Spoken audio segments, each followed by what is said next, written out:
আসসালামু আলাইকুম, আমি তানিয়া রহমান। আপনাদেরকে স্বাগতম আমার কিচেনে। আজকে তৈরি করব একটি ফাঁকিবাজি কেক। বাচ্চারা যখন হঠাৎ করে কেক খেতে চায় তখন এইভাবে কেক আমি তৈরি করে দিই। এবার কেকটি তৈরি করার জন্য নিয়ে নিব একটি বাটিতে একটি ডিম, তারপর নিয়ে নিব হাফ কাপ চিনি। এবার চিনিটাকে ডিমের সাথে ভালো করে মিশিয়ে নিব।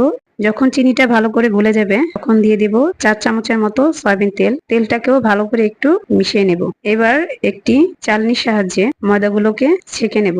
দিয়ে দিলাম 1 কাপ পরিমাণ ময়দা, দিয়ে দিব সামান্য কিছুটা বেকিং পাউডার এবং সামান্য কিছুটা বেকিং সোডা এবং 1 চিমটি পরিমাণ লবণ। এবার ভালো করে ময়দাটাকে চেলে নিয়ে এবার এই ময়দাটাকে চিনি আর ডিমের মিশ্রণের সাথে মিক্স করতে হবে। এর জন্য দরকার আমার দুধ। এখানে আমি নিয়েছি লিকুইড দুধ। 1 কাপের একটু বেশি দুধ আছে এখানে, যতটুকু লাগবে ততটুকুই নিতে হবে। এই তো আমি অল্প অল্প করে দুধ দিয়ে মিশিয়ে নিয়েছি। এবার দিয়ে দিব 1 চামচের মতো ভ্যানিলা এসেন্স। এসেন্সটাকেও একটু ভালো করে মিশিয়ে নিব। মধ্যে আমি তেল ব্রাশ করে নিয়েছিলাম। একটি বড় বাটি এবং 2টি ছোট বাটিতে কেকের মিশ্রণগুলো